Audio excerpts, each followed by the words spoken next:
আমরা আজকে bell squash বানাবো। বেল স্কোয়াশ বানানোর জন্য এখানে আমাকে 5টা বেল নিয়েছি। প্রথমে আমি একটা বেল ভেঙে নিচ্ছি। এভাবে একে একে আমি সমস্ত বেল থেকে শাঁসগুলো বের করে নেব।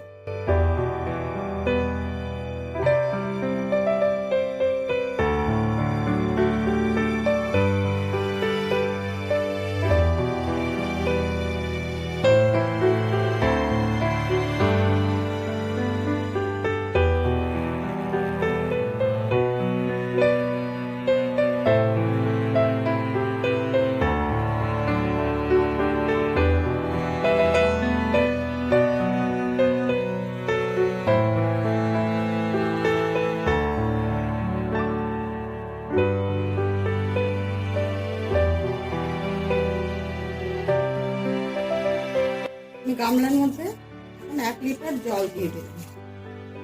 আমি বেলের শাঁসগুলোকে এর মধ্যে আধা ঘন্টা ভিজিয়ে রাখবো।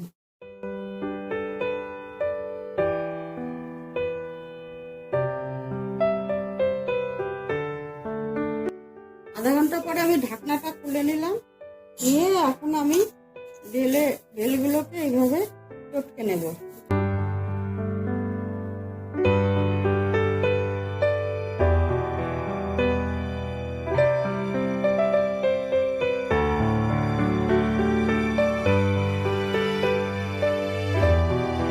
বেলগুলোকে আমি ভালো করে চটকে নিয়েছি। এখন এগুলো আমি ছাঁকনির মধ্যে ঢেলে দিলাম।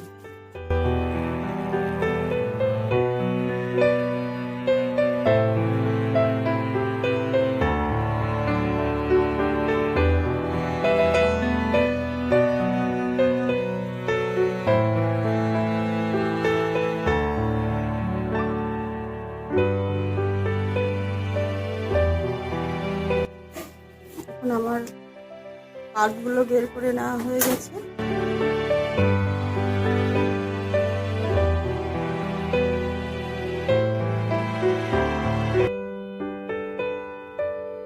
একটা প্যান বসিয়ে দিই। অল্প পরিমাণ জল দিয়ে দিই। 200 গ্রাম আছে, এখানে 200 গ্রাম, 500 গ্রাম চিনি দিয়ে এখন আমি এটা সিরাপ বানিয়ে নেব। আমি বেল স্কোয়াশ বানাচ্ছি। এই সিরাপ বানানোর জন্য আমি এখানে অল্প একটু সাইট্রিক অ্যাসিড দিয়ে দেবো, কারণ তাহলে আমার চিনির সিরাপটা পরিষ্কার আসবে।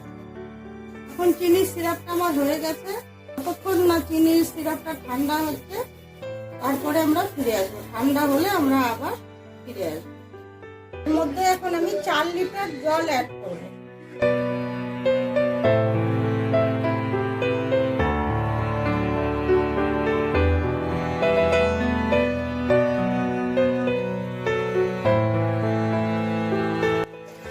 আস্তে আস্তে আমি এর মধ্যে বেলের পাল্পটাকে এর মধ্যে অ্যাড করব।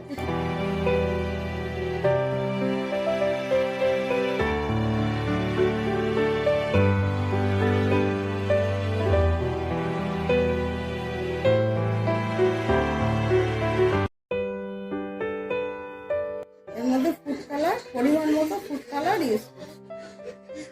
আমার বেল স্কোয়াশ রেডি। এখন আপনারা এগুলো নর্মাল বোতলে রেখে আপনারা এগুলো ফ্রিজে রেখে দেবেন।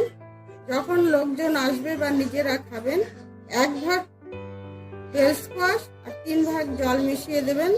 আর মিষ্টি যদি লাগে, যে একটু বেশি মিষ্টি খাবে তাকে একটু চিনি মিশিয়ে দেবেন, আর নালে এমনি খেতে পারবেন। তার সঙ্গে 2 টুকরো আইসক্রিম দিয়ে দিলে আরও টেস্ট হয়।